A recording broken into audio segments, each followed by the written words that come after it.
Hello বন্ধুরা, তোমরা সবাই কেমন আছো? আশা করছি তোমরা সবাই খুব খুব খুব ভালো আছো। আমিও খুব ভালো আছি। আমি চলে এসেছি বাপের বাড়িতে জগদ্ধাত্রী পূজাতে। তো মানে জগদ্ধাত্রী পূজার পুষ্পাঞ্জলি দিতে যাচ্ছি। তো মানে প্রতিটা পূজাতেই এখন দেখা যাচ্ছে যে বৃষ্টি হয়েই যাচ্ছে। তো এই জগদ্ধাত্রী পুজোটাও বাদ যায়নি, এই দিনও বৃষ্টি হয়েছে প্রচুর। তো একটু বৃষ্টিটা থামতে আমরা বেরিয়ে গেছি। তাও মানে বৃষ্টি থামা বলাটাও ভুল হবে, আমরা বৃষ্টি হচ্ছিল তখনই ছাতা নিয়ে বেরিয়ে গেছি পুষ্পাঞ্জলি দেওয়ার জন্য। তো আজ ছিল নবমী, তো আমরা যাচ্ছি পুষ্পাঞ্জলি দিতে।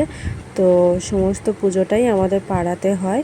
তো এই যে পাড়ার রাস্তাটা, তো মানে এই পাড়ার রাস্তাটা, তো এই রাস্তা দিয়েই যেতে হবে। তো এখানে ফেস্টনে লেখা ছিল যে কোন দিন কি অনুষ্ঠান হবে বা মানে কোন দিন কি আছে। তো এই ফেস্টনেতে সব কিছু লেখা আছে। তো এই পুকুরটাতে দেখছিলাম, এটা একটা ব্রাহ্মণ দাদুর পুকুর।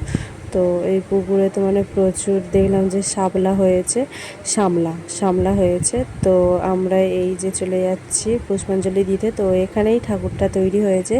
এটা একটা দাদা তৈরি করেছে, মানে উনিও ব্রাহ্মণ, উনি তৈরি করেছে। ঠাকুরটা প্রচুর বড় করেছে। এই কয়েক বছর নাগাদ বড় বড় হচ্ছে ঠাকুরটা, মানে বড় হয় কিন্তু মানে আরও বেশি বড় হচ্ছে ঠাকুরটা। প্রায় 10-15 ফুট এরকম কিছু একটা হবে। তো এখানে জগদ্ধাত্রী পুজোটা হবে, আর ওই দিকে আরও গেলে তারপর ওই দিকে কালী পুজোটা হয়। তো জগদ্ধাত্রী পুজোটা এইখানেই হয়। তো জগদ্ধাত্রী পূজার প্যান্ডেলটাও দেখলাম খুব সুন্দর হয়েছে, মানে কাপড়ের ওই যে ডিজাইনগুলো হয় না, ওগুলো মানে দেখলাম ফুল দিয়ে মানে মানে ফুল ফুল ডিজাইন খুব সুন্দর হয়েছে।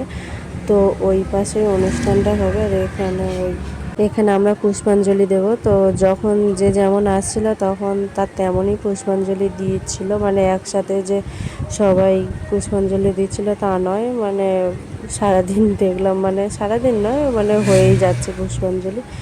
তো এই যে ঠাকুরগুলো, এখানে প্রতিটা ঠাকুরকেই দেখলাম মালা পরিয়ে দিয়েছে। তো এখানে আমাদের কালী পূজাতে ওই যে দণ্ডি কেটেছিলাম, এখানেও মানে ওই সময় পুজোটা হয়। তো এখানে সবাই সবাই নয়, আমরা অল্প কয়েকজনই বসেছিলাম। এই যে ভাইটা, ও পূজা করছিল। তো এই ব্লগটা এই পর্যন্ত।